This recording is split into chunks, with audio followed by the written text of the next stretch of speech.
তো হ্যালো বন্ধুরা, সবাই কেমন আছো? আজ বানাবো নরম নরম গরম গরম তুলতুলে রসগোল্লা। প্রথমেই নিয়ে নিয়েছি চিনি, তার সাথে নিয়েছি ময়দা, এলাচ গুঁড়ো, গুঁড়ো করে রাখা চিনি আর ছানা। তো সবগুলোকে একসঙ্গে নিয়ে নিয়েছি।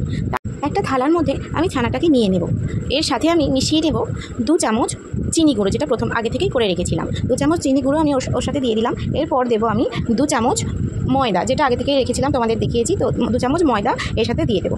এরপর দেবো এলাচ গুঁড়ো। সব কিছু উপকরণ নিয়ে আমি একসাথে ভালো করে মিশিয়ে মাখিয়ে রেখে দেবো কিছুক্ষণের জন্য।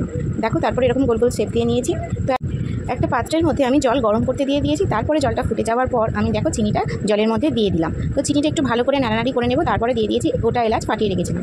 তো এরপর চিনিটা জলটা ফুটে গেলে একে একে আমি সব রসগোল্লাগুলো যেগুলো গোল শেপ দিয়েছিলাম সেগুলোকে আমি ছেড়ে দেবো এর মধ্যে। তো একে একে সবগুলোই আমি এর মধ্যে ছেড়ে দেবো। তো কিছুক্ষণ ফুটতে সময় দেবো, কারণ জিনিসটা ফুলবে। যত ফুটবে তত ফুলবে। তো কিছুক্ষণ ফোটার পর দেখো আমি নামিয়ে নিচ্ছি। ঠিক এরকম দেখতে হয়েছে। তো আমি তোমাদের খেয়ে দেখাবো ঠিক কতটা নরম হয়েছে।